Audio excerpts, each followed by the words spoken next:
ma mère et ma sœur avaient raison, une paysanne pauvre ne te mérite pas. Prends ton fils et dégage. A hurlé mon mari le matin après le mariage, en montre la porte. Avec l'enfant dans mes bras, j'ai souri, bien, tu l'as bien cherché. Finalement, ma mère et ma sœur avaient raison. Une crève-la-faim de village comme toi n'est pas pour moi.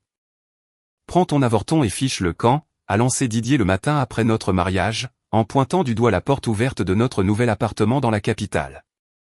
J'étais debout sur le seuil avec mon fils dans les bras, encore vêtu de ma robe de chambre jetée par-dessus ma robe de la veille, que je n'avais même pas eu le temps d'enlever après la fête. Ses cheveux habituellement bien coiffés étaient en désordre et une ride profonde marquait sa joue. Ce n'était pas la trace de doute due au manque de sommeil, mais de derniers préparatifs d'affaires que je ne pouvais pour l'instant que deviner. Derrière son épaule, dans la pénombre du couloir, se dessinait l'ombre de sa mère. Elle avait les lèvres fines et pincées, les bras croisés sur sa poitrine couverte de bagues, et son visage ne montrait aucune surprise, comme s'ils avaient répété cette scène à l'avance et attendaient maintenant simplement ma sortie pour dire leur dialogue. J'ai senti mon fils s'agiter dans mes bras. Il a gémi brièvement puis s'est calmé. Je me suis contenté de sourire à mon mari et j'ai prononcé d'une voix sereine, presque affectueuse, « Très bien, tu l'as bien cherché. » Je n'ai pas eu le temps de finir ma phrase et n'en avais pas l'intention. Quelque part dans la poche de Didier, le téléphone a sonné. Il a détourné le regard une seconde pour regarder l'écran, et cette seconde m'a suffi pour faire demi-tour et me diriger vers l'escalier, sans attendre sa réponse ni la réplique finale de sa mère, qu'elle avait clairement préparée. Derrière moi, la porte a claqué et ce son n'a pas résonné pour moi comme une condamnation, mais plutôt comme le signal de départ, comme si tout ce qui avait précédé avait été une longue et lourde préparation pour une course qui venait enfin de commencer. En descendant l'escalier avec mon fils dans les bras, je ne pleurais pas. Ce qui montait en moi était bien plus froid et bien plus concentré que des larmes. Le petit Hugo s'était endormi il y a un moment sur mon épaule, bercé par le rythme constant de mes pas. Et moi, en marchant, je repassais dans ma tête non pas les offenses, mais les étapes concrètes que je devais franchir dans les prochaines heures. Appeler l'oncle Pascal pour qu'il vienne nous chercher à la gare. Récupérer chez le notaire la copie du testament de mon grand-père, que je n'avais volontairement pas remise à Didier pendant tous ces mois, et porter plainte à la gendarmerie, non par peur de mon mari, mais avec une compréhension très claire. Toute action enregistrée dès le début aurait plus de poids par la suite que n'importe quel récit raconté a posteriori. Pour comprendre comment un appartement en ville avec un sol froid dans l'entrée et ma nouvelle belle-mère au regard glacial ont même pu faire partie de ma vie, il faut remonter quelques mois en arrière, au village de Valvert-des-Prés, en pleine campagne française. Où j'avais passé toute ma vie consciente à assister au vélage, à soigner des chevaux boiteux et à savoir d'oreille, juste par la toux d'un veau dans l'étable voisine, s'il était malade. Je travaillais comme vétérinaire pour toute la région. J'étais la seule pour une bonne dizaine de villages et mon téléphone n'arrêtait pas de sonner, ni de jour ni de nuit. Le bétail ne choisit pas un moment opportun pour tomber malade. Mon grand-père Thomas, qui m'a élevé après le décès de mes parents quand j'étais petite, était si fier de moi, de manière si ouverte et si bruyante comme le font souvent les vieillards, que tout le village le savait. La petite fille de Thomas a un diplôme universitaire, une voiture achetée avec ses propres efforts et une maison qu'elle a elle-même rénovée quand le grand-père est devenu trop âgé pour entretenir la ferme seule. Didier est apparu à Valvert-des-Prés au printemps, avec les experts de l'entreprise familiale. Un grand groupe agricole, le groupe Navarre, qui achetait des terres dans toute la région pour une nouvelle route logistique qui relierait les silos à grains à l'autoroute nationale. Il est arrivé dans un costume complètement déplacé pour un chemin de terre boueux après la pluie et le même après-midi, il a réussi à s'embourber si profondément dans un fossé avec son 4x4 que j'ai dû le sortir moi-même. Non pas par envie de prouver que je maniais le tracteur mieux que n'importe quel homme du village, mais simplement parce que l'oncle Pascal, notre voisin agriculteur, était à ce moment-là dans une ferme éloignée et ne pouvait pas arriver à temps. Didier me regardait attacher le câble au pare-choc de sa voiture avec mes mains sales, avec un étonnement si sincère que c'était comme s'il voyait quelque chose d'une autre réalité. Et cet étonnement, apparemment, l'a accroché plus que n'importe quelle demoiselle de la ville en robe de soirée n'aurait pu le faire. Didier lui-même a franchi le seuil de notre maison pour la première fois peu de temps après cet incident avec le fossé. Il n'est pas venu avec des excuses pour le pare-choc cabossé, mais avec une offre pour que mon grand-père vende la parcelle au prix le plus généreux de toute la région. Il a déployé sur la table les mêmes plans en couleur de la future route que les experts avaient montré avant lui. Et avec l'assurance professionnelle d'un homme habitué à obtenir ce qu'il veut, il a commencé à expliquer les avantages que la nouvelle ligne logistique apporterait à la région. Mon grand-père l'a écouté en silence jusqu'au bout, sans l'interrompre une seule fois, puis, avec le même calme que la fois précédente, il a répondu « Jeune homme, vous parlez très bien, mais j'ai déjà entendu cette chanson de vos collègues. » Et ma réponse n'a pas changé depuis la dernière fois. La terre n'est pas à vendre. Didier ne s'est pas fâché alors, ni n'a essayé de faire pression comme ses prédécesseurs, mais il a hoché la tête avec compréhension. Il a rangé les plans dans le dossier, déjà sur le pas de la porte, il a posé son regard sur moi, qui était debout près du poêle à bois avec les manches retroussées après ma tournée matinale à l'étable. Et quelque chose dans ce regard m'a dit alors qu'il ne partait pas déçu, mais qu'il avait simplement changé de tactique. Mon grand-père faisait déjà face aux offres des experts depuis un mois. Il venait par 2, par 3.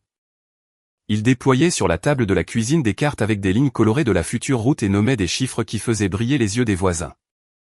Mais Thomas, un homme petit, sec, aux mains couvertes de vieilles cicatrices de fourches et de fils de fer barbelés, les écoutait en silence puis lâchait sèchement toujours la même phrase, « La terre n'est pas à vendre. » Vous vous êtes étouffé, non pas avec le prix, mais avec la vérité. Mais la vérité ne s'achète pas avec de l'argent. Un des experts, plus jeune et plus effronté que les autres, a alors lancé à mon grand-père alors qu'il s'éloignait quelque chose sur les vieux têtus qui ne comprennent pas leur propre intérêt. Et moi, qui étais près du portail, j'ai ressenti pour la première fois envers ces gens non pas de l'irritation, mais une antipathie authentique et froide, bien avant que l'un d'eux ne devienne mon mari. L'oncle Pascal, qui était dans notre cour ce jour-là, avait apporté à mon grand-père quelques sacs de nourriture pour animaux et était resté pour un café. Il a suivi du regard, sous ses sourcils broussailleux, la voiture des experts et a dit à mon grand-père à voix basse, sans aucune moquerie, « Thomas, tiens bon. Ces gens-là savent attendre des années. Et puis ils ne frappent pas de front, mais là où personne ne regarde. Surveille la fille de près, au cas où il déciderait de passer par elle. » À ce moment-là, ces mots sonnaient comme la prudence typique des vieillards et je n'y ai pas accordé plus d'importance. Mais des mois plus tard, debout sur le seuil d'un appartement étranger avec un enfant dans les bras, je me les suis rappelés littéralement, comme si l'oncle Pascal avait lu à l'avance tout le scénario à venir. Les voisines de Valverde-des-Prés chuchotaient déjà dans mon dos une semaine après sa première visite. Le village est petit, tout est visible, et le fait qu'un homme de la ville, d'une famille riche, rende souvent visite à la vétérinaire, était débattu à chaque coin de rue avec autant de détails que l'on discute normalement des portées de la chèvre du voisin. Une des vieilles dames, Madame Rosalie, en me rencontrant au magasin, n'a pas pu se retenir et me l'a dit directement et sans détour, ceux qui sont comme le tien, du jour au lendemain, ne choisissent pas une fiancée à la légère. Ils ont toujours leur propre intérêt avant le cœur. Et moi, qui n'avais alors pas encore fini de jouer avec le premier coup de foudre après de longues années de travail sans jours de congé et une vie presque sans temps personnel, j'ai écarté ces mots plus facilement que je n'aurais dû. Les attribuant à la méfiance typique des villages envers les étrangers. À partir de là, tout a commencé à tourner plus vite que je ne pouvais le traiter. Il trouvait des excuses pour rester dans la région plus longtemps que son travail ne l'exigeait. Il ramenait de la ville des cadeaux absurdes, complètement inutiles pour la vie à la campagne, comme des chaussures à talons avec lesquelles on ne pouvait pas faire un pas dans notre bout. Et il parlait de sa famille comme si elle était infiniment chaleureuse et généreuse, prête à accepter n'importe qui tant que cette personne le rendait heureux. Je n'étais pas une petite sotte naïve qui tombait amoureuse du premier jeune homme de la ville avec une voiture plus chère qu'un tracteur. Je voyais qu'il ne venait pas juste pour venir, que l'intérêt de sa famille pour nos terres était bien plus sérieux que le simple achat de parcelles pour les silos. Mais je ne pouvais pas encore m'expliquer la nature de cet intérêt. J'avais très peu d'informations en main. Les paroles de sa mère ont sonné trop douces et sûres lorsqu'elle est venue nous rencontrer pour la première fois. Madame Éléonore est arrivée à Valverde-des-Prés avec un manteau beige, clairement pas fait pour la boue de la campagne.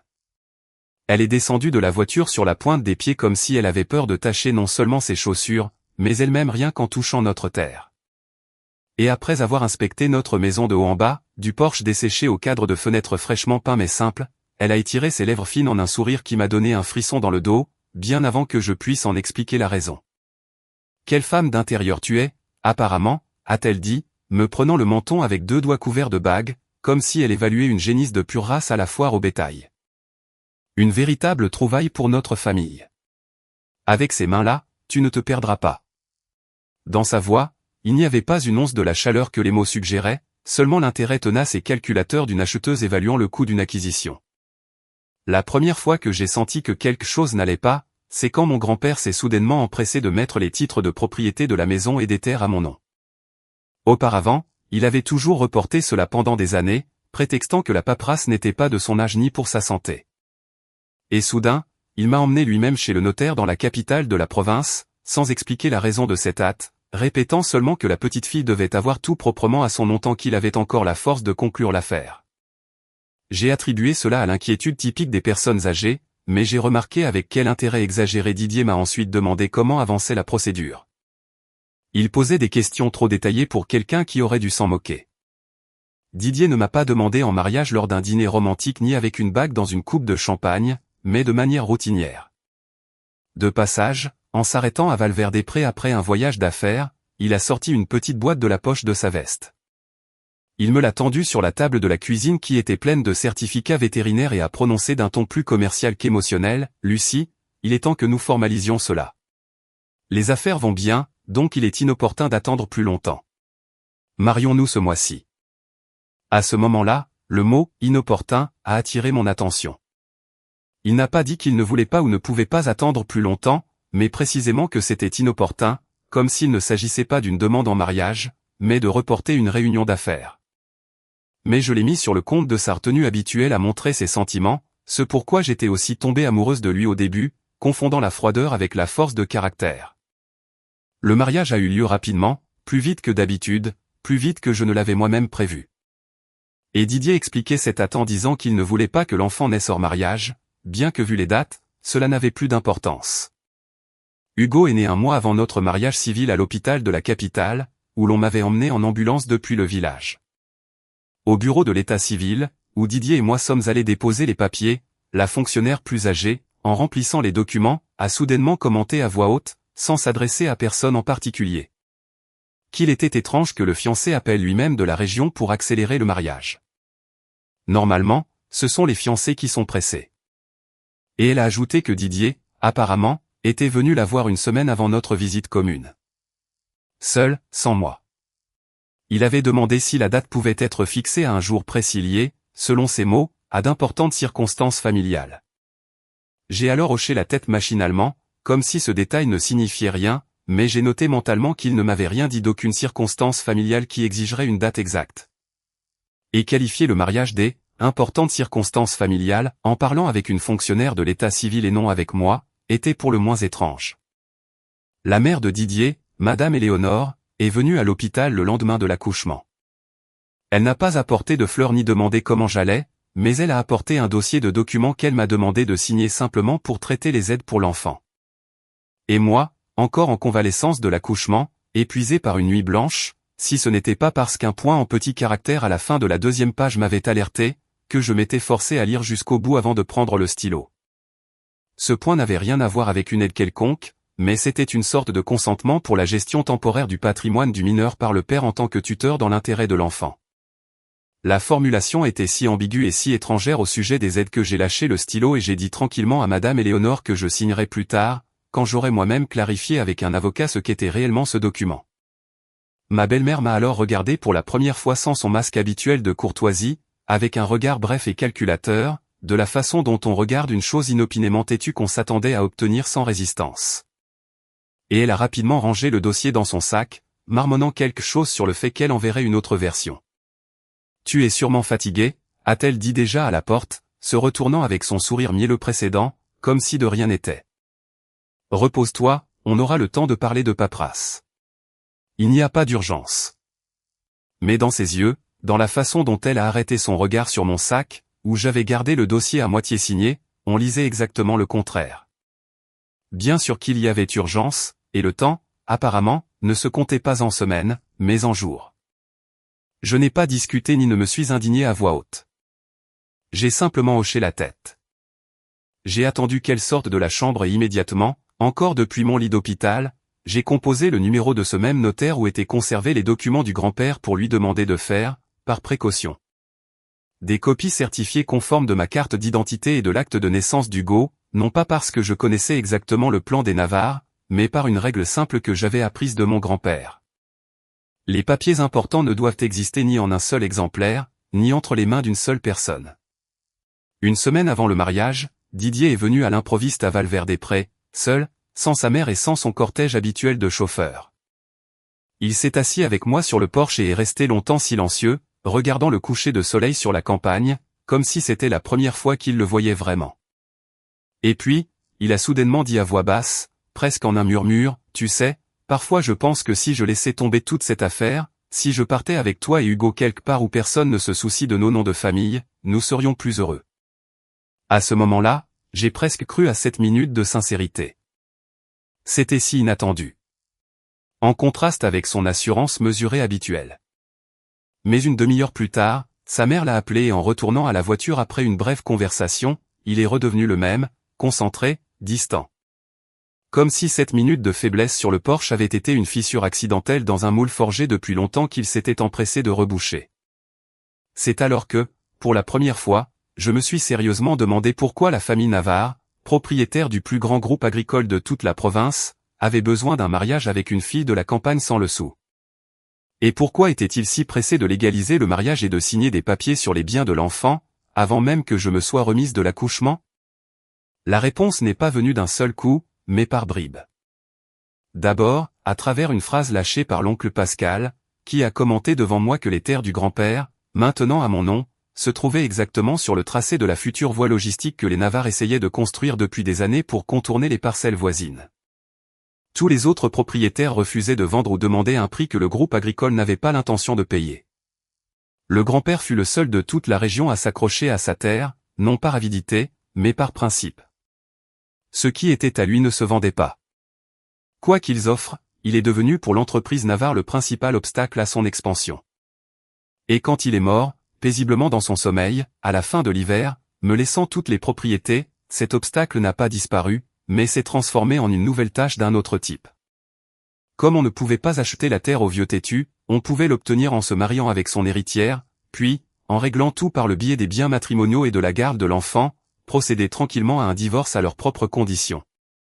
Laissant l'ex-femme sans un hectare et sans aucune chance de prouver quoi que ce soit devant les tribunaux face à une famille avec de l'argent, des avocats et des relations à la mairie et au conseil départemental.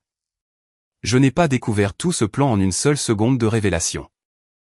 Je l'ai reconstitué pièce par pièce, en écoutant les lapsus de Madame Éléonore, en observant avec quelle insistance Didier revenait sur le sujet de mettre les papiers au nom de l'enfant, soi-disant pour son bien, et en faisant coïncider les dates. Le mariage a été fixé exactement la semaine où expirait le délai légal pour contester le testament par d'autres parents, dont, heureusement, le grand-père n'avait aucun autre que moi, ce qui signifiait que le seul obstacle pour la famille Navarre était moi-même, vivante. Méfiante et avec une très bonne mémoire de qui était le propriétaire de cette maison. Quand le tableau fut assez clair, je ne suis pas resté assise à attendre de voir ce qui se passerait, mais j'ai fait la seule chose qui était en mon pouvoir à ce moment-là.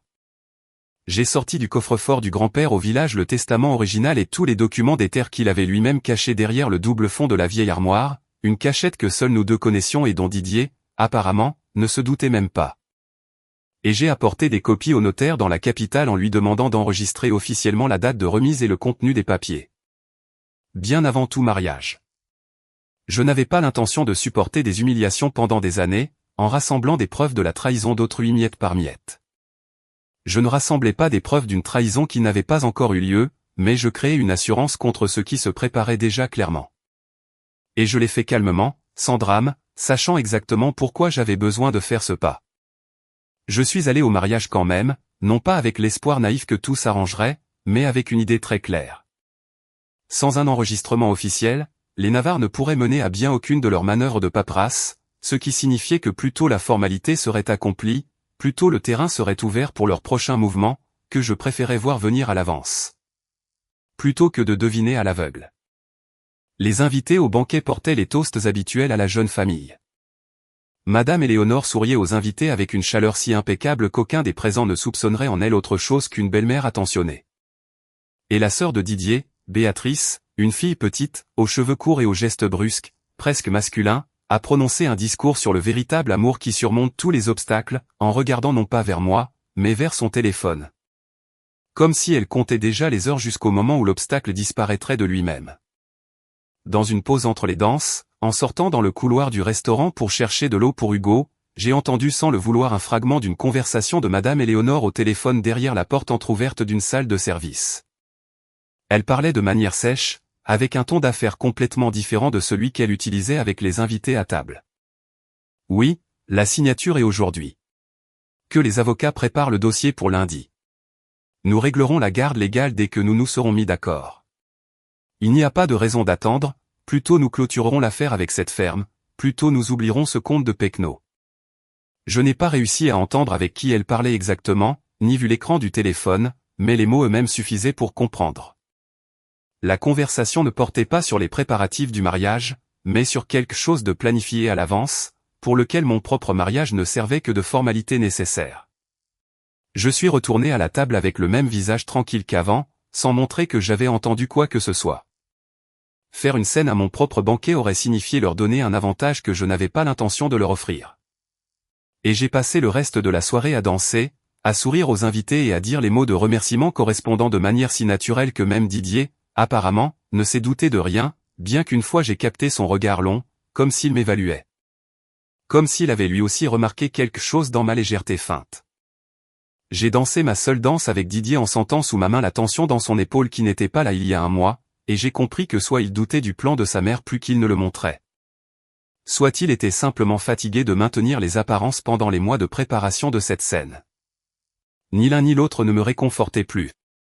Je voyais trop clairement où tout cela menait pour chercher dans son regard des restes de l'ancienne affection. Mais il y a eu un petit détail qui a attiré mon attention ce soir-là. Quand Madame Éléonore m'a passé une coupe de champagne, de son sac à main, le coin d'un document avec le sceau d'un notaire d'une autre province, pas celui que j'avais utilisé pour mes papiers, a dépassé pendant une seconde, et elle l'a rapidement rentré en se rendant compte de mon regard. D'une manière un peu plus brusque que ne l'exigerait une simple maladresse. Un mois avant le mariage, on m'a invité pour la première fois à un dîner de famille dans la Villa des Navarres, un bâtiment ostentatoire avec des colonnes à l'entrée, complètement ridicule au milieu des pins environnants. Comme si les propriétaires avaient essayé de construire un palais là où la terre elle-même demandait une simple maison de pierre et de bois. Madame Éléonore m'a fait visiter les pièces avec des airs de guide touristique montrant des pièces de musée, tandis que Béatrice était assise dans le salon, les jambes croisées, me regardant avec l'intérêt effronté de quelqu'un qui observe un animal rare au zoo et non sa future belle-sœur. Pendant le dîner, la conversation a rapidement tourné vers les affaires de l'entreprise. Le père de Didier, un homme corpulent au regard dur qui avait à peine participé aux préparatifs du mariage, a soudainement demandé à son fils de manière directe et sans détour, pour lundi, après la signature, les papiers des terres seront-ils prêts ? Et il s'est tu brusquement en captant le regard d'avertissement de sa femme, comme s'il en avait trop dit devant une étrangère. Béatrice, qui n'a pas compris l'allusion du père ou n'a pas voulu la comprendre, a éclaté de rire avec désinvolture et a ajouté, s'adressant plus à son frère qu'à moi, « Allez, arrêtez de parler en code, elle va tout comprendre bientôt. » Dès que cette fichue route rurale passera au bilan de l'entreprise, le problème de la terre se résoudra de lui-même. À quoi bon tout ce mystère ? Madame Éléonore a lancé à la jeune fille un regard foudroyant qui l'a fait taire instantanément et plonger son regard dans son assiette, et Didier a rapidement détourné la conversation vers l'imminente lune de miel, mais j'en avais déjà assez entendu. Le mot « route », la phrase « bilan de l'entreprise » et la facilité avec laquelle Béatrice a dit « dès que le problème se résoudra de lui-même », comme s'il ne s'agissait pas de mon héritage, mais d'une formalité bureaucratique routinière dont le résultat était décidé d'avance sans ma participation. En rentrant ce soir-là à Valverde-Prés dans le taxi que Didier m'avait commandé, s'excusant de devoir rester tard pour des affaires de l'entreprise, je ne me suis pas arraché les cheveux ni appelé mes amis pour pleurer. J'ai sorti mon téléphone et, méthodiquement, pas à pas, j'ai commencé à chercher dans le registre public du cadastre des informations sur la voie logistique planifiée dont Béatrice avait parlé. Plan du tracé, audience publique, procès-verbaux du conseil départemental.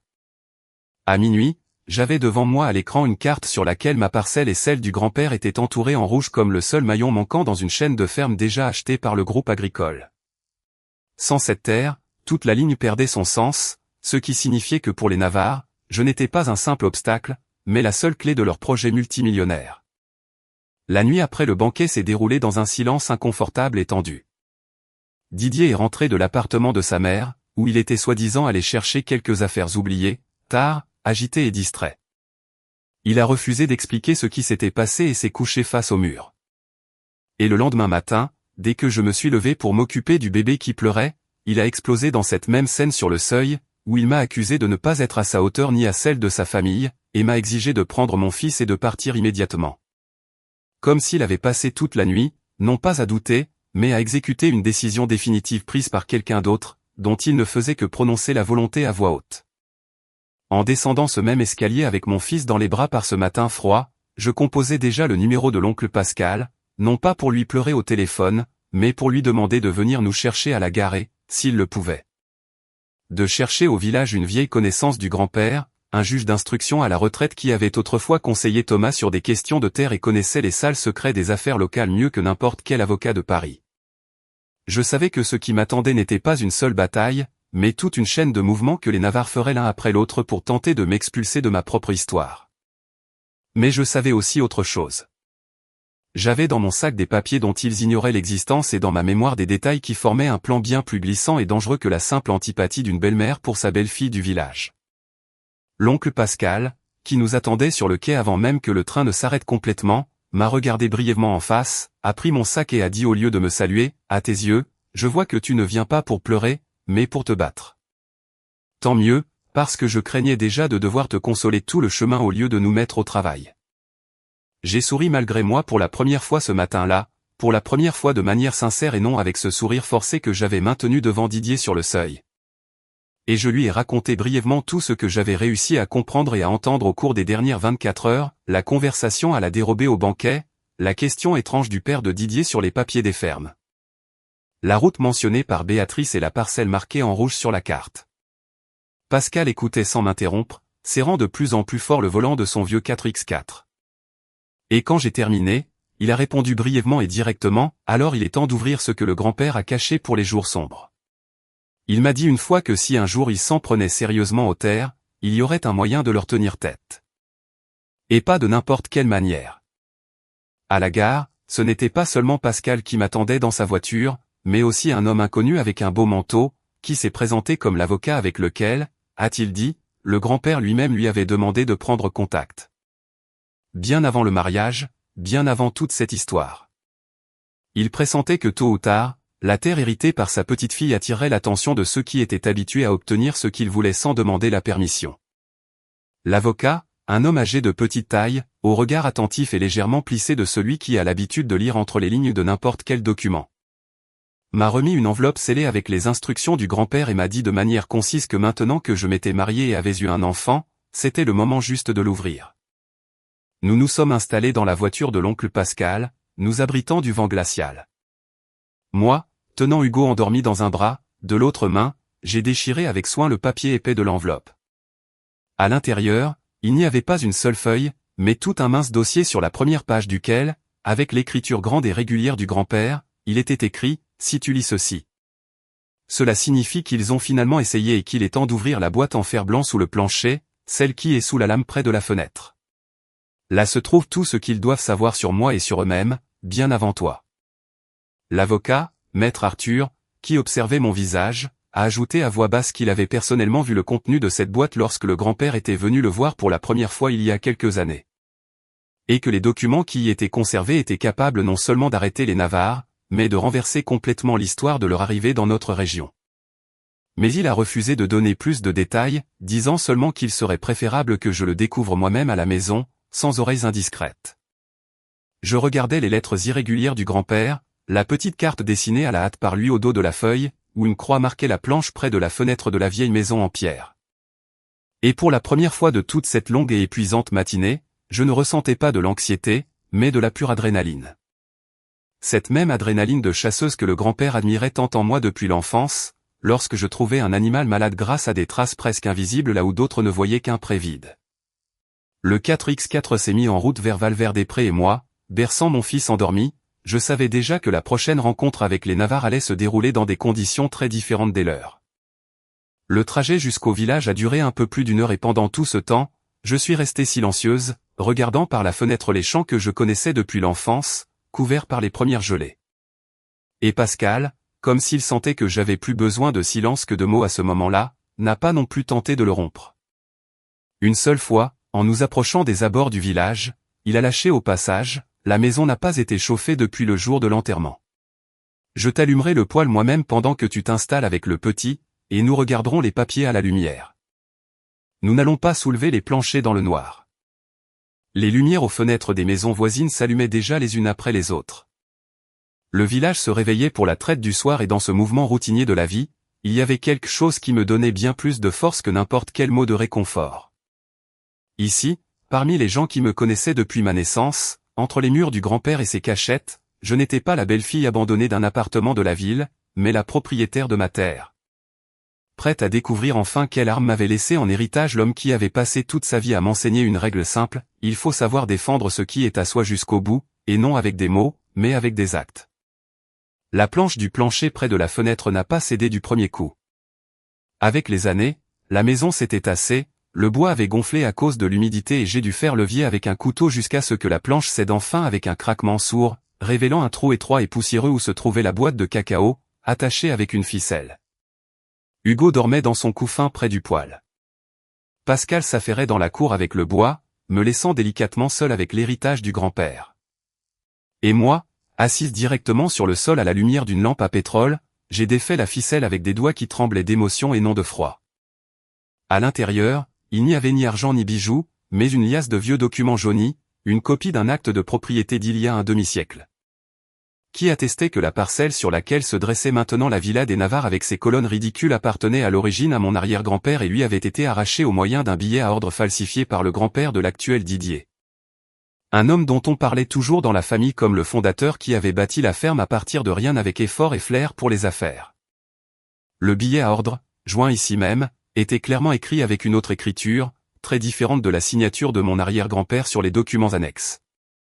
Et même à moi, qui n'était pas experte, la différence sautait aux yeux immédiatement. En examinant le vieux papier, je me suis soudain souvenu d'une ancienne conversation avec mon grand-père. J'avais alors environ 15 ans.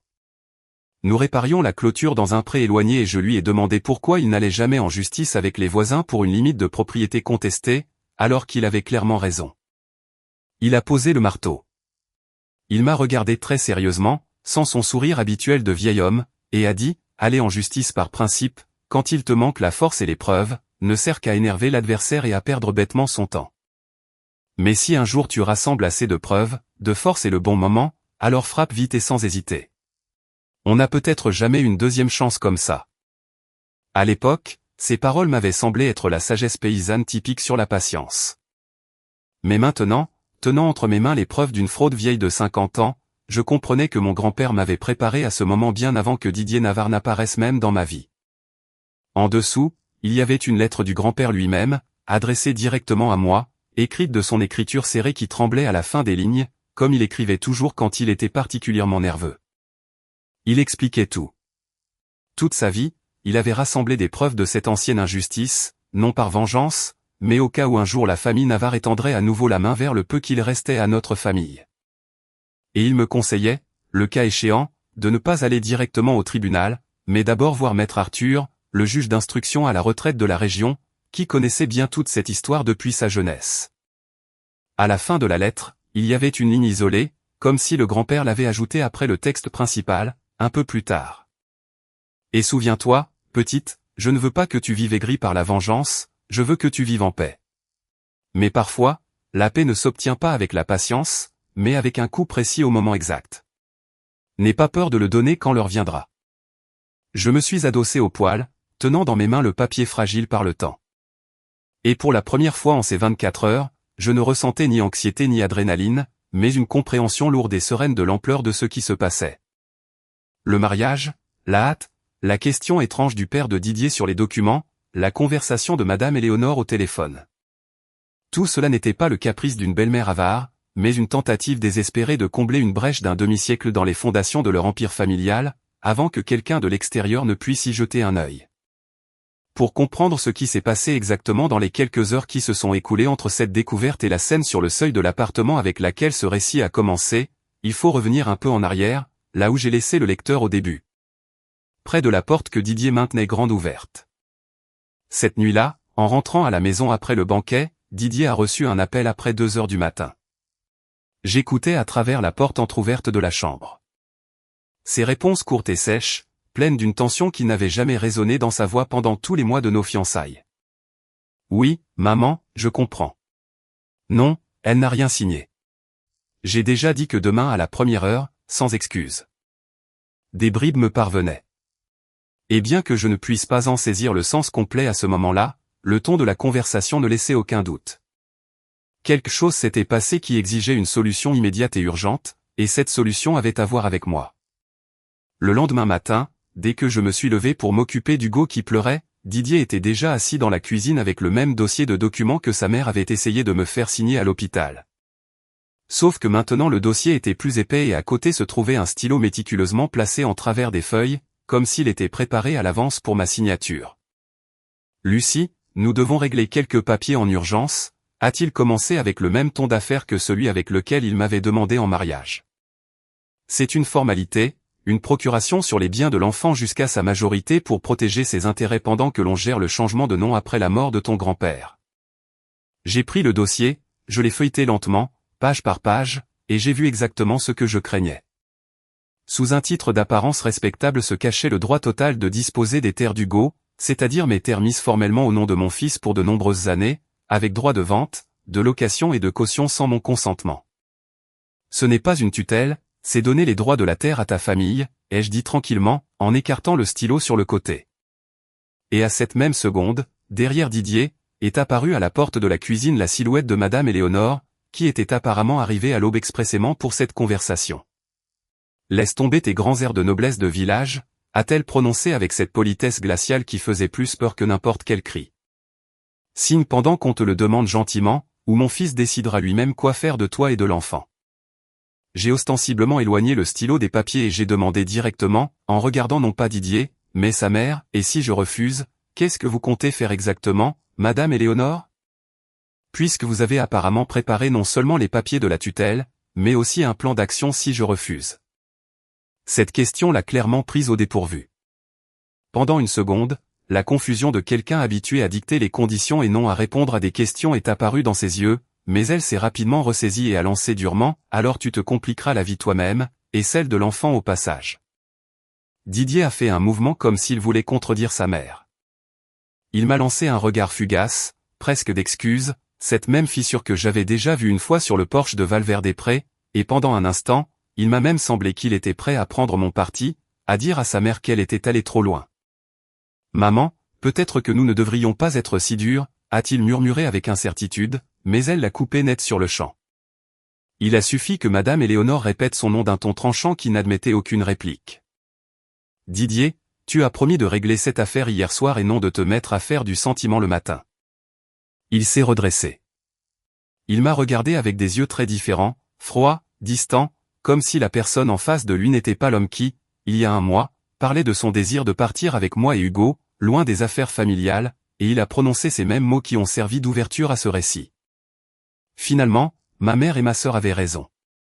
Une crève-la-faim de village comme toi n'est pas pour moi. Prends ton avorton et fiche le camp, m'a-t-il lancé en pointant du doigt la porte. Comme si d'un seul geste il pouvait m'effacer de sa vie aussi facilement que de rayer une clause gênante d'un contrat.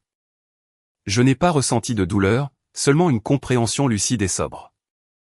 Ces paroles n'étaient pas une explosion émotionnelle, mais la dernière et la plus grossière tentative de me faire plier par la peur, là où ni les prières ni les documents trompeurs n'avaient fonctionné.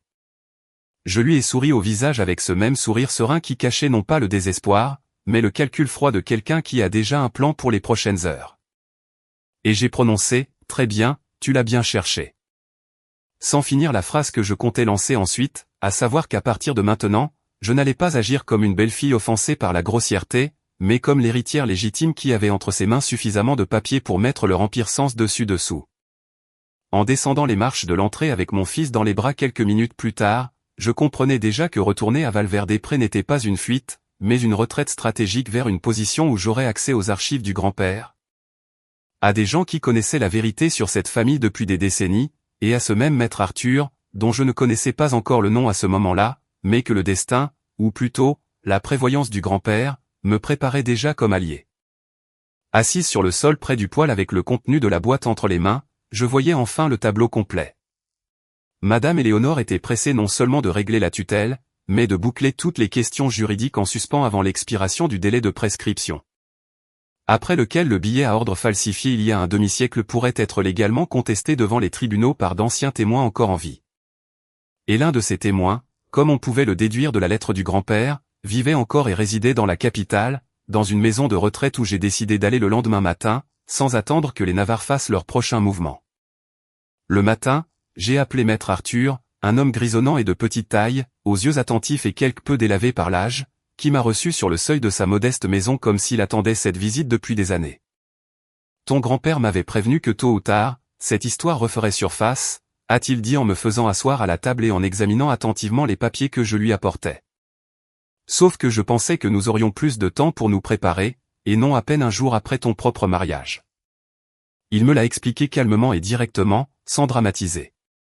Le billet à ordre de la boîte, avec une bonne analyse d'un expert graphologue, était capable non seulement de rendre la ferme en litige sous les colonnes à ses héritiers légitimes, mais de remettre en question tout le paquet d'attributions de terres traitées par la famille Navarre au cours des dernières décennies, sur la base de ce premier terrain acquis de manière malhonnête, ce qui représentait un coût non pas à une seule parcelle, mais aux fondations même de leur groupe agricole.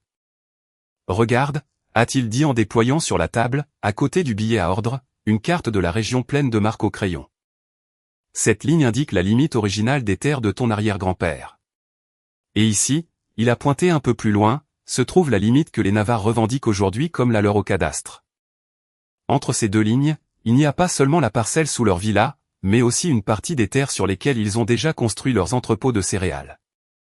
Il a fait une pause, scrutant mon visage comme pour vérifier si j'étais consciente de l'ampleur de ce que j'entendais, et a ajouté en baissant la voix, si l'expert confirme la falsification de la signature, la légalité de toutes les transactions ultérieures sera remise en question. Ce qui inclut le permis de construire de la nouvelle voie logistique pour laquelle ils ont apparemment organisé ce mariage précipité.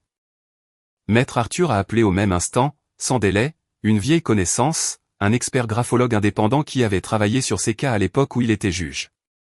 Il lui a brièvement expliqué l'affaire, lui a demandé de se rencontrer au plus vite et a insisté sur le maintien d'une confidentialité totale avant de porter l'affaire officiellement devant le tribunal.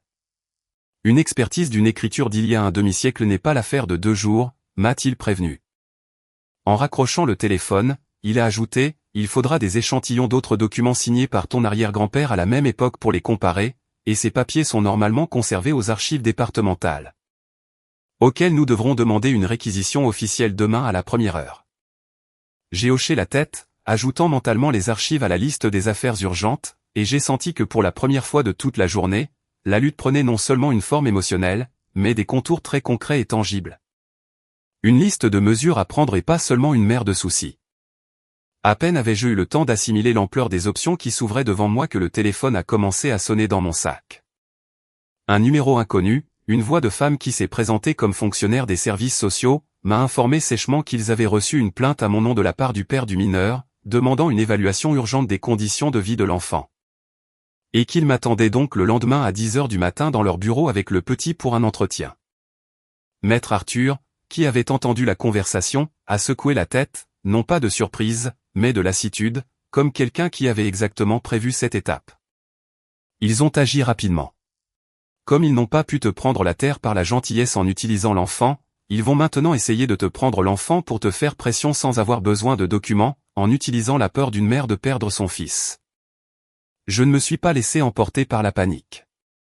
Au lieu de cela, j'ai sorti un carnet et j'ai commencé à faire une liste avec Maître Arthur de tout ce que nous devions avoir préparé avant le lendemain matin, un rapport du pédiatre confirmant la parfaite santé d'Hugo, des références de travail prouvant des revenus stables, des témoignages de l'oncle Pascal et des voisins sur mes conditions de vie, et une réquisition officielle par l'intermédiaire du notaire pour attester que la plainte aux services sociaux avait été déposée par un homme qui, la veille, m'avait jeté à la rue avec mon bébé sans préavis. Une circonstance qui, en soi, plaçait ces exigences dans une perspective complètement différente. Ce même après-midi, alors que je couchais Hugo, une voiture que j'ai eu du mal à reconnaître dans l'obscurité est entrée dans la cour. C'était Béatrice, venue seule, sans sa mère et sans prévenir, au volant d'une petite voiture de ville, clairement peu habituée aux chemins de terre. Elle est descendue avec précaution, essayant de ne pas salir ses bottes, et sans entrer dans la maison, m'a demandé de parler sur le porche, seule et sans témoin. Je ne suis d'accord avec rien de ce que ma mère manigance, a-t-elle dit, grelottant de froid et évitant de me regarder dans les yeux. Mais je ne suis pas assez stupide pour venir jusqu'ici juste par bonté. Ma mère m'envoie savoir ce que tu as trouvé exactement dans les papiers de ton grand-père. Depuis l'appel de l'avocat, ils sont tous sur les nerfs. Je l'écoutais en silence, remarquant comment la sincérité dans sa voix se mêlait à un calcul évident.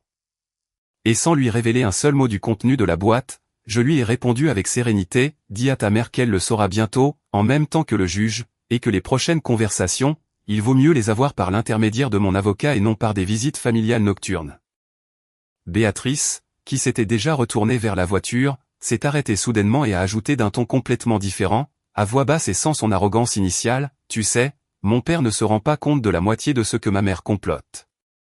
Il est de la vieille école. Il ne s'occupe de la terre que sur le papier.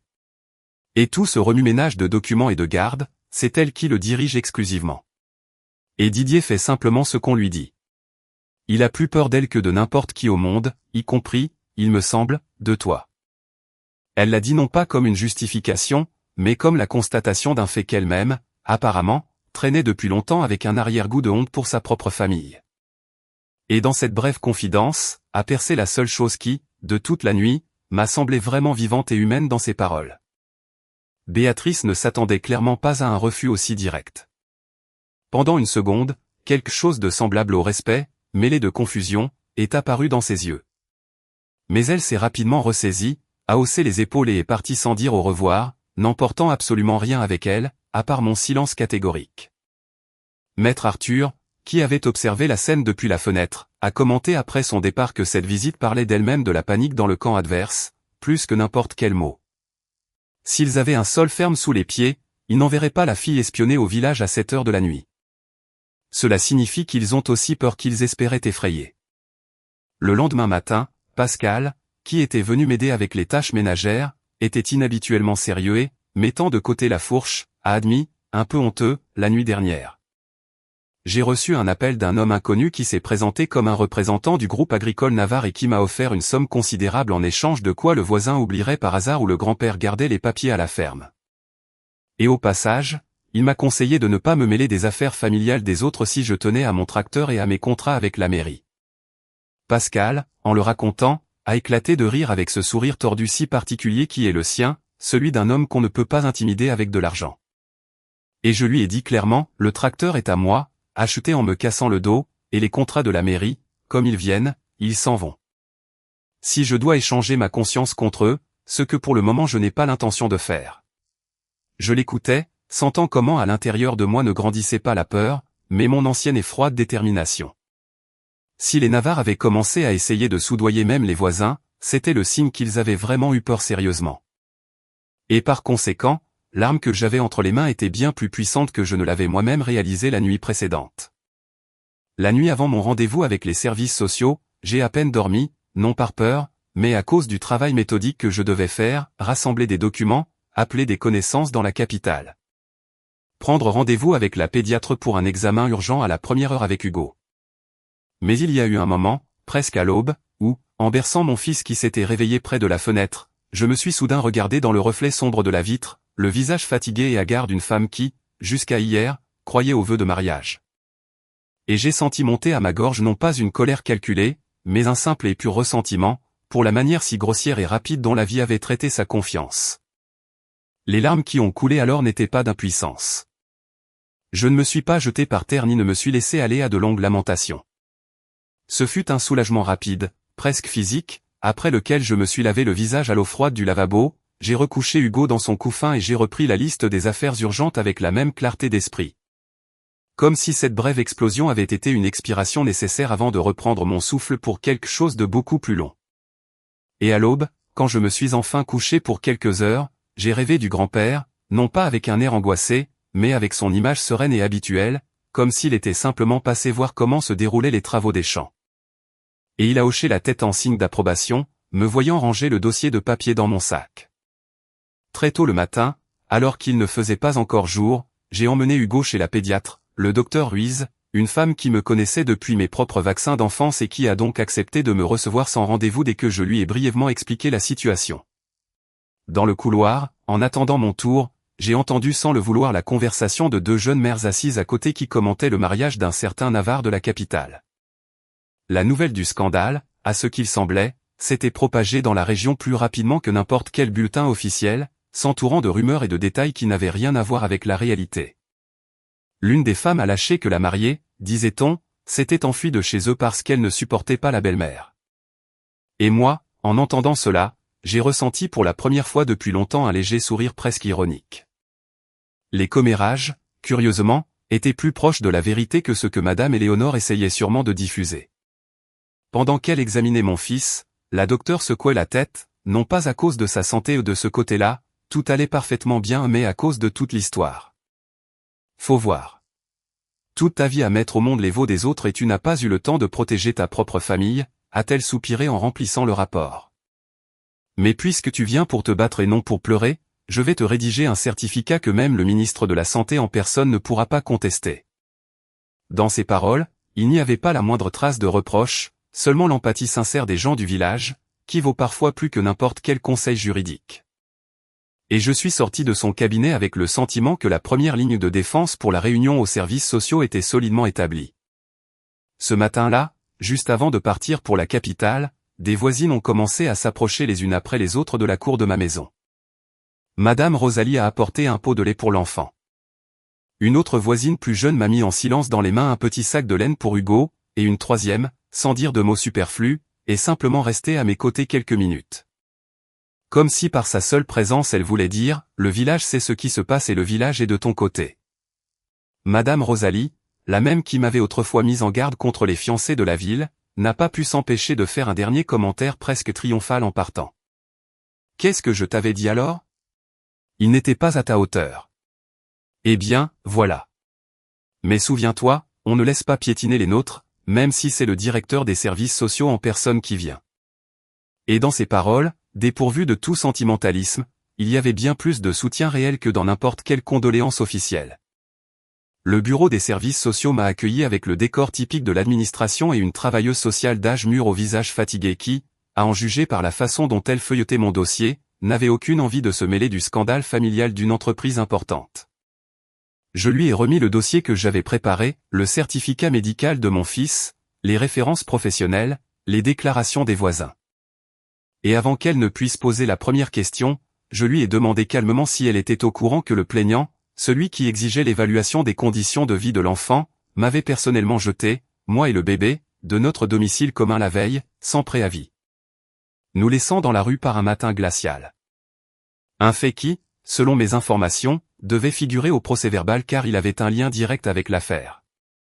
La travailleuse sociale, qui entendait ce détail pour la première fois apparemment la plainte de Didier avait été rédigée de manière générique, sans mentionner l'expulsion a levé les yeux de ses papiers et m'a regardé d'une autre manière, plus attentive et beaucoup moins bureaucratique. Cela change les choses, a-t-elle dit en prenant des notes dans le dossier. Si l'on confirme qu'il vous a expulsé, la question se concentrera davantage sur les conditions du foyer du demandeur que sur les vôtres. Elle m'a posé quelques questions supplémentaires sur mon travail, mes revenus, les parents proches disposés à confirmer mes conditions de vie. Et en recevant des réponses exhaustives étayées par les documents que j'avais rassemblés la veille, elle a refermé le dossier avec le soulagement évident de quelqu'un qui n'aura pas à traiter un cas scabreux et compliqué. Dans cette première phase, je ne vois aucune raison de retirer l'enfant, mais le plaignant, s'il le souhaite, peut insister pour une nouvelle évaluation plus tard, donc je vous conseille de garder les documents à portée de main. Je suis sorti de la délégation des services sociaux une heure plus tard avec le sentiment que la première attaque des Navarres avait non seulement manqué sa cible, mais s'était retournée contre eux, me donnant un procès-verbal officiel et signé qui documentait leur action impulsive et grossière. Déjà en voiture, sur le chemin du retour, Maître Arthur lui-même m'a appelé, plus agité que d'habitude, et m'a raconté qu'à peine une heure auparavant, un avocat inconnu l'avait appelé, se présentant comme le représentant de la famille Navarre, et d'un ton poli mais très direct. Lui avait demandé de se tenir à l'écart des querelles familiales d'autrui qui pourraient entacher son bon nom dans la province. Maître Arthur a simplement éclaté de rire au téléphone et m'a répliqué avec une joie évidente, « Cela fait 40 ans que je juge dans cette province des affaires bien plus graves que des querelles familiales, et on ne me fait pas peur avec des menaces à la retraite. S'ils ont essayé de me faire pression, c'est parce que les documents de ton grand-père font vraiment mal là où ça compte. » Mais il était trop tôt pour crier victoire. Juste à la sortie du bâtiment officiel, Maître Arthur m'a rappelé, directement et sans détour, m'a donné une nouvelle qui a effacé d'un coup mon soulagement temporaire. Le témoin, dont le nom figurait sur la lettre du grand-père comme la personne clé capable de confirmer la falsification du billet à ordre d'il y a un demi-siècle, avait été hospitalisé d'urgence ce matin-là depuis sa maison de retraite pour une aggravation de son état de santé. Et par le hasard du destin, précisément le matin même où Madame Éléonore, selon les informations de Maître Arthur, avait personnellement visité cet endroit la veille au soir, en se faisant passer pour une parente éloignée. Que ce soit une coïncidence ou non, nous n'avons pas le temps de le découvrir, a-t-il dit, et dans sa voix habituellement sereine, une véritable alarme a percé pour la première fois depuis que nous nous connaissions. Ce qui importe, c'est autre chose. Si son état ne lui permet pas de témoigner dans les prochains jours, et encore moins s'il n'arrive pas vivant au procès, la seule preuve de la fausseté du billet à ordre seront les documents eux-mêmes, sans témoignage pour les étayer. Et cela affaiblit considérablement notre position. J'étais debout près de la sortie du bâtiment du conseil départemental, serrant Hugo contre ma poitrine, et j'ai senti que la froide détermination des dernières 24 heures se fissurait pour la première fois sous l'effet d'une inquiétude réelle, non pas pour moi, mais pour un vieil homme inconnu dont la vie s'était inopinément mêlée à ma propre lutte bien avant ma naissance. « Allons à l'hôpital », ai-je dit fermement, en me retournant vers la voiture de Maître Arthur. Tout de suite, avant qu'il ne soit trop tard et que quelqu'un de la famille Navarre n'apparaisse près de sa chambre avec une autre petite note à signer. Maître Arthur a hoché la tête sèchement. Il a composé le numéro d'un médecin connu dans le même hôpital pour savoir à quel étage il se trouvait et les heures de visite. Et déjà en démarrant la voiture, il a ajouté avec une inquiétude dans la voix inhabituelle chez lui, « Tiens juste compte du fait que s'il a vraiment eu un AVC, comme me l'a dit ton ami des services sociaux par l'intermédiaire de ses contacts à l'hôpital. Il est possible qu'il mette beaucoup de temps à pouvoir témoigner, ou qu'il ne retrouve même jamais la parole. Et alors, nous devrons refaire tout le plan sans le témoin principal. » J'ai laissé Hugo aux soins de ma voisine, celle-là même qui m'avait offert le petit sac de laine en silence, et j'ai passé tout le trajet jusqu'à la capitale en silence. Regardant par la fenêtre les champs enneigés et repassant mentalement tous les rebondissements possibles que ce voyage nous réservait. Il se pouvait que le témoin soit conscient et confirme tout ce que disait le grand-père. Il pouvait ne pas me reconnaître du tout. Ou, ce que je craignais le plus, il pouvait se trouver dans un état tel qu'il l'empêcherait de parler, ce qui laisserait tout le poids de la preuve reposer uniquement sur un simple papier, sans une voix vivante pour le soutenir. Maître Arthur, comme s'il lisait dans mes pensées, a commenté du coin de l'œil sans quitter la route des yeux, « Un document sans témoin n'est pas une défaite, Lucie. C'est juste un chemin plus long. Et toi, vu ce qui s'est passé hier, tu as déjà assez de caractère pour les longs chemins. » Je n'ai pas répondu, j'ai juste serré plus fort le dossier sur mes genoux, voyant se profiler au loin à l'horizon les premiers immeubles de la ville et le bâtiment blanc de l'hôpital, derrière les murs duquel, peut-être à ce moment-là, se décidait le sort final de ma lutte. Le témoin s'appelait Monsieur Emmanuel Valadier, et quand Maître Arthur et moi sommes entrés dans sa chambre, il était alité, immobile. La moitié de son visage était paralysée, mais ses yeux, lucides, vifs et pleins de reconnaissance, se sont instantanément fixés sur le dossier de documents que je tenais dans mes mains, comme s'il attendait cette visite depuis plus d'1 an, tout comme Maître Arthur en son temps. L'infirmière de service nous a dit à voix basse qu'il ne pouvait pas encore parler à cause de l'hémorragie cérébrale qu'il avait subie, mais qu'il comprenait tout parfaitement et avait déjà essayé plusieurs fois d'écrire quelque chose sur un papier avec sa main valide. Sauf que les lettres sortaient comme des gribouillis inintelligibles. Ça me disait quelque chose. J'ai pris sa main sèche et tachée par l'âge et j'ai prononcé à voix basse, en le regardant droit dans les yeux, « Monsieur Emmanuel, je suis la petite fille de Thomas. J'ai trouvé sa boîte. Je sais pour le billet à ordre. » Clignez des yeux 2 fois si j'ai raison de dire qu'à l'époque, on vous a forcé à le signer contre votre volonté. Il a cligné des yeux 2 fois, lentement, avec un effort évident, mais de manière sans équivoque. Et une seule larme a roulé sur sa joue, comme si des décennies de silence trouvaient enfin une issue, non pas en mots, mais dans ce geste bref et éloquent. J'ai sorti du dossier une photo du grand-père prise peu avant sa mort et je l'ai placée à hauteur de ses yeux en lui demandant doucement, « Vous vous souvenez de lui? De Thomas? De mon grand-père? Lui aussi a su la vérité toutes ces années. Mais il s'est tu pour vous, pour ne pas vous mettre en danger face aux Navarres. » Monsieur Emmanuel a de nouveau cligné des yeux 2 fois et, avec la main qu'il avait valide, tremblante d'effort, il a cherché ma main et l'a serrée avec une force surprenante, un geste dans lequel on lisait non pas tant de la gratitude, mais quelque chose de semblable au soulagement de l'homme qui porte un poids insupportable sur ses épaules pendant des décennies et a enfin l'occasion de le lâcher. L'infirmière, qui observait la scène depuis la porte, a ajouté à voix basse que ce n'était pas la première fois que Monsieur Emmanuel était hospitalisé. Il y a quelques années, il avait déjà été ici pour un infarctus et alors, en reprenant connaissance, il n'arrêtait pas de répéter entre 2 délires un même nom que le personnel n'avait pas réussi à comprendre, mais que maintenant, en nous voyant, elle était encline à penser que c'était le nom de mon grand-père. Maître Arthur, qui se tenait au pied du lit, a immédiatement sorti son téléphone portable et a enregistré une brève vidéo de ce moment avec la permission de l'infirmière, non pas comme preuve principale, mais comme confirmation complémentaire à la documentation déjà réunie. En rangeant son téléphone, il a prononcé presque pour lui-même, « Avec ça, nous en avons plus qu'assez pour demander au tribunal d'accélérer l'audience tant que son état de santé lui permet de laisser une trace de sa version, même de cette manière. » Nous sommes rentrés de l'hôpital alors que la nuit commençait à tomber, et moi, regardant les champs sombres qui défilaient par la fenêtre, je me suis permis de ressentir pour la première fois ces derniers jours non seulement de la détermination, mais quelque chose de semblable à la certitude du succès de l'affaire. Une certitude fragile, mais réelle. Cette certitude a duré exactement jusqu'à ce qu'un message du greffier du tribunal de première instance arrive sur le téléphone de Maître Arthur. L'audience pour la demande de Didier concernant le partage des biens matrimoniaux, dont je venais d'apprendre l'existence par ce message, avait été fixée à après-demain, ce qui nous laissait très peu de temps pour nous préparer. Maître Arthur a lâché une malédiction à voix basse, chose rare chez lui, et a immédiatement appelé l'expert graphologue pour lui exiger de fournir au moins un rapport préliminaire. Et moi, en rentrant à la maison, j'ai trouvé sur le pas de la porte Pascal, qui m'attendait avec de mauvaises nouvelles. Pendant mon absence, un véhicule avec une plaque d'immatriculation de la ville était arrivé dans la cour, duquel était descendu un gendarme qui, ne trouvant personne, avait laissé une notification officielle dans la boîte aux lettres. J'ai passé la nuit avant le procès, non pas dans l'anxiété, mais dans un travail méthodique et presque mécanique. J'ai classé les papiers dans des dossiers dans un ordre pratique pour les présenter rapidement au juge. J'ai repassé mentalement les dates et les chiffres clés pour ne pas m'emmêler sous la pression des questions. Et je ne me suis permis qu'une brève pause en m'asseyant près du couffin d'Hugo et en le regardant dormir avec ses petits bras étendus, sans avoir la moindre idée que le lendemain dépendait du fait qu'il lui reste au moins une parcelle de la terre qui lui revenait de droit de naissance.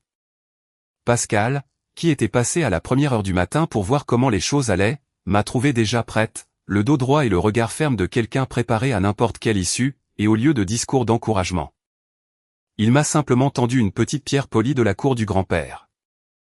Selon les superstitions du village, elle portait chance à celui qui la serrait dans son poing dans les moments difficiles.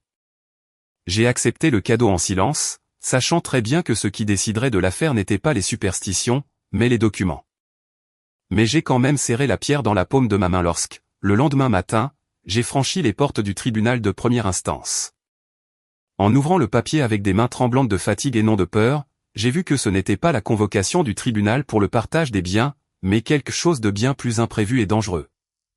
Une plainte pour l'ouverture d'une enquête pour soustraction de documents historiques des archives de la famille Navarre, déposée personnellement par Madame Éléonore, dans laquelle elle affirmait que j'avais soi-disant emporté de chez elle certains papiers de la famille sans permission.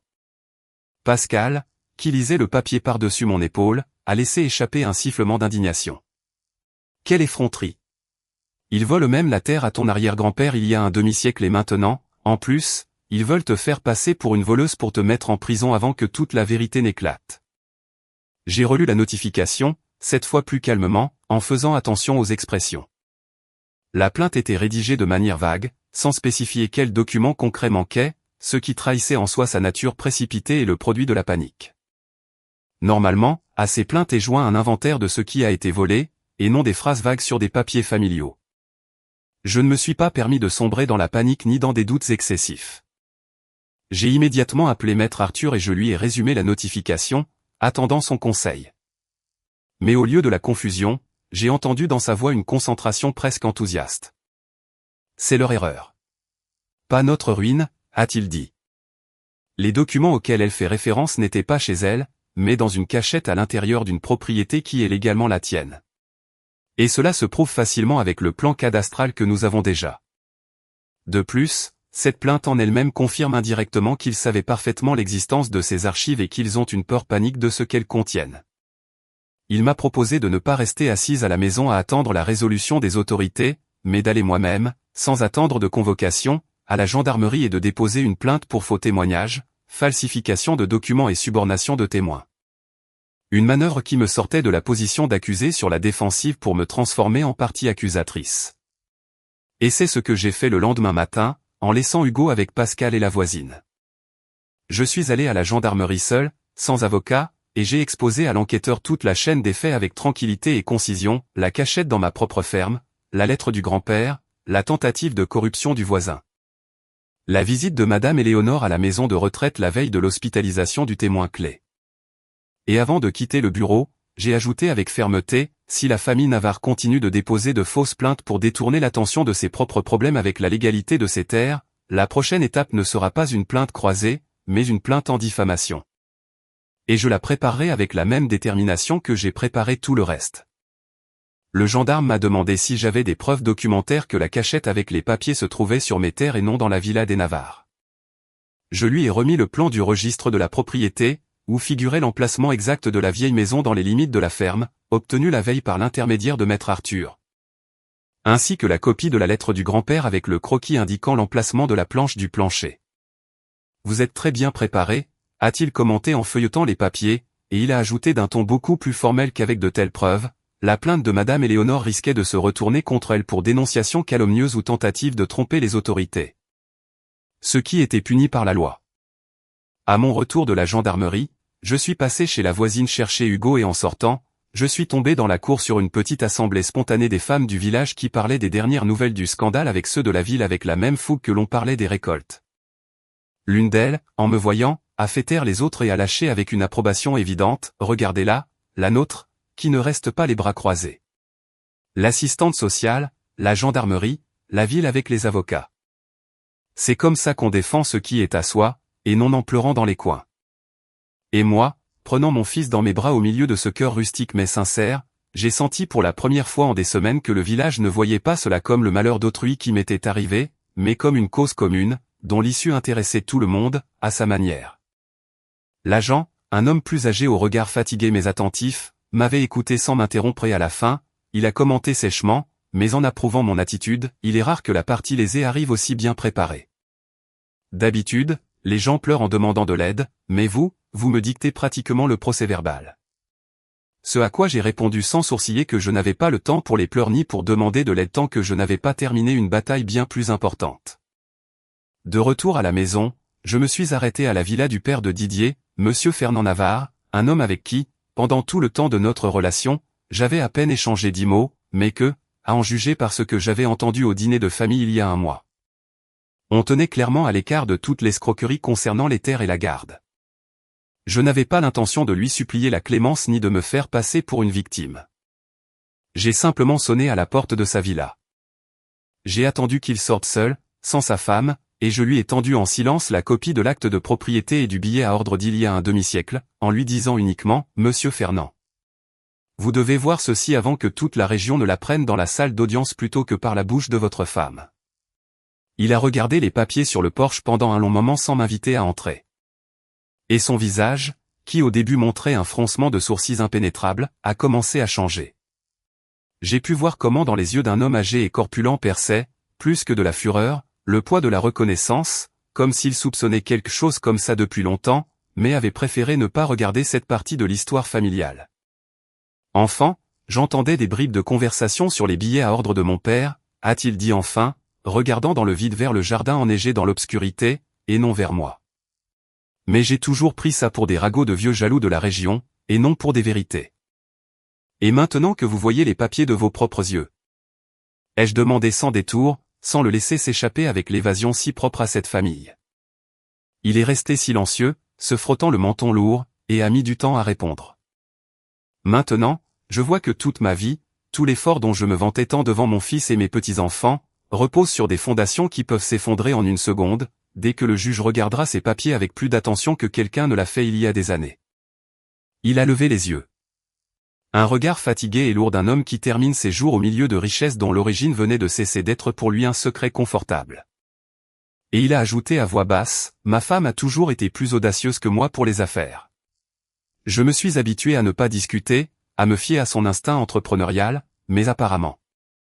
Cet instinct allait jusqu'à me cacher à moi-même des pages très peu commodes de notre propre histoire familiale. Je ne l'ai pas pressé, je ne lui ai pas exigé de promesses immédiates. Je lui ai simplement dit que le procès était après-demain et que la décision sur ce qu'il fallait faire de cette information dépendait uniquement et exclusivement de lui. Après quoi, j'ai fait demi-tour et je suis parti sans regarder en arrière, le laissant seul sur le porche avec les papiers à la main. Le jour de l'audience. La salle du tribunal de première instance était étonnamment pleine. La nouvelle du scandale avait véritablement parcouru la région à une vitesse supérieure à celle des fax. Et dans le public, j'ai vu des visages connus des femmes de Valverde-Prés, qui étaient venues expressément pour me soutenir par leur seule présence. Didier était assis de l'autre côté de la salle, à côté de sa mère, évitant de me regarder. En revanche, Madame Éléonore me regardait avec la même supériorité glaciale de celle qui croit avoir gagné l'affaire avant même qu'elle ne commence.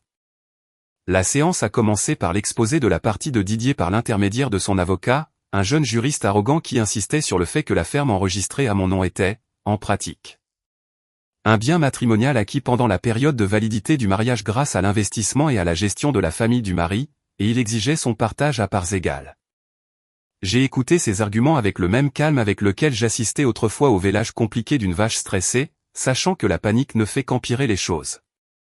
Et quand mon tour de parole est venu, je me suis levé et je n'ai pas parlé de sentiments, mais exclusivement de faits.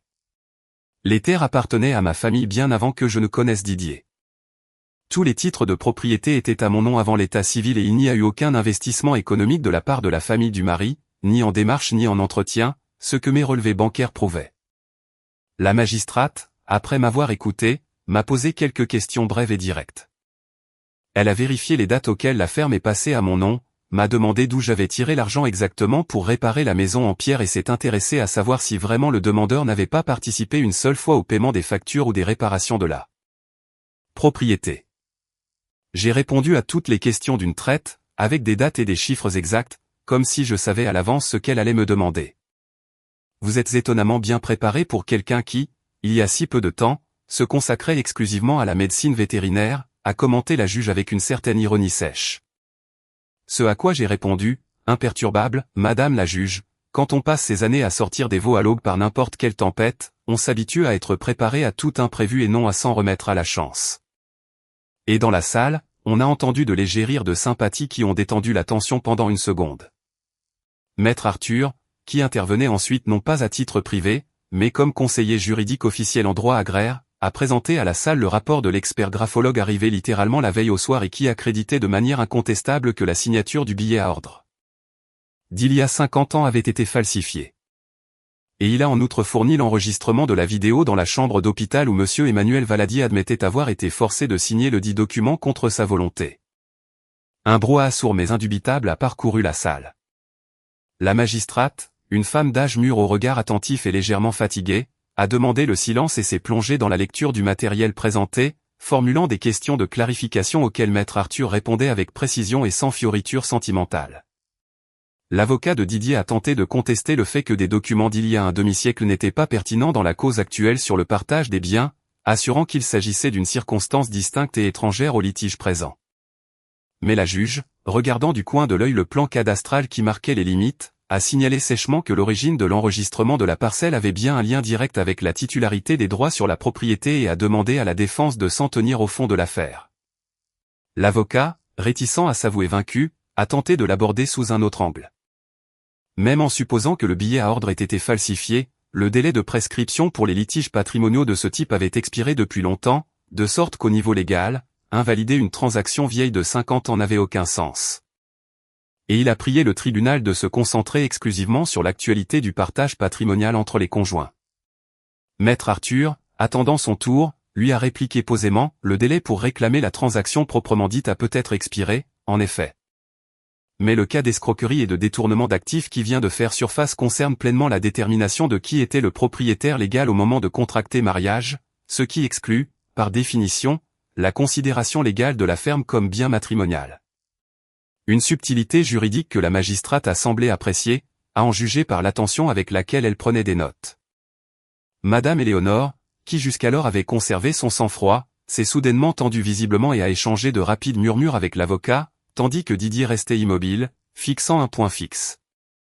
À cet instant précis, la porte du fond du tribunal s'est ouverte et sur le seuil est apparu M. Fernand Navarre, le père de Didier, que personne de la famille, à en juger par leur visage stupéfait, ne s'attendait à voir là, ni aujourd'hui ni jamais. Il a parcouru le couloir central de la salle sous les regards ébahis de tous. Il a demandé à la magistrate de lui permettre de témoigner en qualité de témoin de la défense et, après y avoir été autorisé, il a commencé à parler lentement et lourdement, comme si chaque mot lui coûtait des efforts horribles et traînait le poids de décennies. Madame la juge, je reconnais l'authenticité des documents fournis. J'ai reconnu dans le billet à ordre en litige l'écriture de mon propre père et absolument pas celle du grand-père de la demanderesse. Je comprends, arrivé à ce point, que l'empire de notre famille s'est bâti depuis le début, non seulement sur la base de notre travail honnête, comme nous nous le sommes raconté à nous-mêmes et à toute la région, mais aussi sur cette vieille tromperie que moi, je l'admets. Je soupçonnais déjà à moitié jusqu'à hier soir. Le murmure dans la salle a augmenté de volume, cette fois avec plus de fracas, et Madame Éléonore s'est levée d'un bond en proférant des hurlements sur la déloyauté familiale et la trahison. Ces invectives se sont perdues dans le brouhaha et la juge a rappelé à l'ordre avant d'inviter Monsieur Fernand à poursuivre. Il a parlé pendant quelques minutes de plus, arguant que si l'entreprise s'était vraiment construite sur des titres faux d'il y a un demi-siècle. Le plus digne et le plus sensé était de l'admettre maintenant et de restituer volontairement la parcelle à son héritière légale plutôt que de s'enfermer dans une farce, au risque de conséquences bien plus néfastes pour tout le groupe agricole si l'on commençait à fouiller le reste des contrats. Dans ces paroles, je n'ai distingué aucune trace de noble sacrifice, seulement le calcul sobre et pur d'un homme d'affaires qui opte pour une retraite tactique face à un effondrement total. Mais à ce stade, cette motivation me suffisait.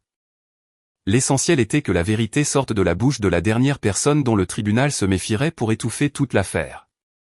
La juge a ordonné une brève suspension d'audience pour délibérer et je suis sorti dans le couloir, sentant pour la première fois que le stress des derniers jours me laissait un peu de répit. Bien qu'au fond de mes entrailles subsistait encore la vigilance de celle qui sait trop bien que les victoires n'existent pas tant que la dernière signature n'est pas apposée sur un papier officiel. Maître Arthur s'est approché et a commenté que cette confession du beau-père, faite sous serment, indépendamment de la motivation de base, annulait à toutes fins utiles la possibilité que l'appel puisse prospérer devant les tribunaux d'instance supérieure. Les déclarations des propres membres de la famille du demandeur jouissent aux yeux de la cour d'appel de beaucoup plus de crédit que celles de n'importe quelle expertise indépendante. Au retour de la juge, le silence s'est fait sans qu'il soit nécessaire de l'imposer, et elle a lu la résolution d'une voix imperturbable. Les prétentions sur le partage du terrain de Monsieur Didier Navarre sont intégralement rejetées en tant qu'elles se fondent sur des suppositions non vérifiées, et la titularité de fait de l'héritage qui nous concerne ici est décrétée en faveur de la demanderesse. En marge de la présente audience et de la résolution sur les faits de la présumée falsification, les actes seront transmis par la voie ordinaire au parquet de l'environnement et instruiront les autres instances pour atteinte présumée à la régularité d'autres parcelles de terrain comprises dans l'entreprise mère de la famille. Madame Éléonore a hurlé des phrases inintelligibles tandis que 2 gendarmes l'emmenaient en la tenant par les aisselles hors de la salle. Elle donnait des coups de pied et criait, accusant à voix haute son mari, son fils et la magistrate. Ce torrent de hurlements, qui il y a à peine un mois aurait fonctionné comme un mécanisme d'intimidation, sonnait la misérable et vide. C'était son dernier battement d'aile raté pour maintenir une bride qu'elle ne tenait plus. Didier est resté assis comme un bloc de granit, les yeux rivés sur le parquet, imprégné de l'air de celui qui assiste à l'effondrement de l'univers sur sa propre tête. En passant à côté de lui en rangeant mes feuilles, il m'a observé de la tête aux pieds. Enfin, des semaines après l'arrogance et la condescendance glaciale, il a montré quelque chose d'assez semblable à un repentir hors délai. Il a murmuré pour lui-même, « Lucie, je n'aurais jamais pensé que ça irait aussi loin. » J'ai fait une pause dans le couloir et, exempt de colère ou de rancune futile, mais aussi de cordialité feinte, je lui ai dit, « Je l'ai su dès ce matin-là où tu m'as montré la porte du doigt, Didier. Sauf que contrairement à toi, j'ai pris des décisions immédiatement, sans attendre de voir jusqu'où nous pouvions aller. » Je lui ai tourné le dos et je suis parti en direction de la porte sans entendre de réponse. Quelques semaines après les audiences, j'ai appris, grâce à Pascal qui a entendu des rumeurs de la délégation territoriale au bar, que les Navarre, assaillis par les inspections, avaient suspendu Sindai la ligne logistique vers les silos. Ce qui a incité une poignée d'éleveurs supplémentaires à demander l'annulation d'expropriation. Tout cela provoqué par une étincelle née d'un vieux papier roussi dans un poêle oublié. Par un après-midi radieux et paisible des premiers jours du printemps, je me suis approché du mur du cimetière pour rendre visite à mon grand-père Thomas. Mais je ne suis pas venu armé de grandes éloquences de la victoire, dont je me suis passé. Je suis simplement venu me tenir à côté du monticule de terre encore à verdir pour pouvoir le remercier du fond du cœur. La leçon donnée sans discours fastidieux sur la résignation, mais par sa constance silencieuse mais tenace pendant plus de 5 décennies. Un silence têtu de 50 ans au lieu de lamentation. Sur le chemin du retour, j'ai voulu passer à la clinique de Monsieur Emmanuel Valadier, qui, retrouvant son souffle oral par bribes, m'a lâché de but en blanc, merci. Monsieur Emmanuel, dont les 2 clignements d'yeux testimonieux n'ont pas été vains pour clore l'histoire, recomposait le puzzle de sa vie. Je me suis occupé de lui de manière fortuite parfois, mais nous ne ravivions absolument pas ce qui concernait le billet à ordre judiciaire. Cette personne avait déjà suffisamment purgé la condamnation à perpétuité des démons cachés que personne ne désire à l'intérieur d'une maison de retraite, à qui je fournissais des gâteaux du village. Didier a essayé de me parler 1 ou 2 fois peu après la décision de justice. Je n'ai pas pris le téléphone, non par colère extrême, mais par la certitude pesée que nous nous étions mutuellement épuisés dans tout le répertoire oral existant en Castille. Nous avons divorcé rapidement et il n'a pas lutté pour la garde d'Hugo ni pour le patrimoine. C'est naturel. Sa sœur Béatrice est allée jusqu'à m'envoyer par message texte un écrit laconique dans lequel elle implorait mon pardon. Ce n'est pas pardonnable et je ne prétends à rien. Je voulais juste t'assurer que ce n'était pas faux, ce qui s'est passé sur le porche cette nuit-là avec les Navarres, malgré à quel point maman est offensée maintenant. De tout cœur. J'ai immédiatement envisagé d'appuyer sur quelques touches pour finalement laisser mon verdict non belligérant, mais plus prudent. C'est-à-dire, pardonner n'est pas la même chose que de se rapprocher. Les ponts de la région, il est parfois préférable de les démolir à vie. Valverde-Pré a accueilli les printemps imminents avec la boue de ses chemins glissants ou les discussions sur les semailles des habitants avec leurs enclos. J'ai retrouvé avec une plénitude certaine mon travail dans mon 4x4 classique, avec les vélages et les bandages de sabots de chevaux boiteux. Sauf que ma sécurité possédait désormais une solidité inédite et impétueuse dans les plaines. Les fermes issues de la sueur des grands-pères, il ne faut jamais les céder par soumission ou par intimidation de la brique et de l'asphalte. L'enfant Hugo a commencé à marcher précocement avec des pas chancelants, et lors d'un de ces couchers de soleil magiques et typiques, je me suis surprise, sereinement statique, sans plan alternatif tracé autour de moi sur 1000 kilomètres. Sans observer Pascal et les colons commenter les nouvelles semailles du champ. C'est le plaisir exotique du cours placide sur des terres gagnées. Allongé avec Hugo dans le lit de mon grand-père, je me réconforte du chemin si bref et intense depuis que j'ai quitté ce froid hall d'entrée de la capitale jusqu'à cette quiétude estivale. Et je l'ai fait grâce à ne pas céder de minutes inutilement face à ceux qui voulaient nous arracher tout notre passé par surprise. Par conséquent, si Hugo, adulte, m'interroge sur l'origine de notre cour pavée, je répondrai sereinement, ce n'était ni un héritage ni un coup de chance. La ferme lui appartient parce qu'un jour, au réveil, on a exigé de sa mère qu'elle sanglote au pied d'un portail dans une métropole. Ce à quoi, serrant son corps tendre, elle a procédé sans ménagement à se jeter pour défendre ce qui était à elle et à ses morts.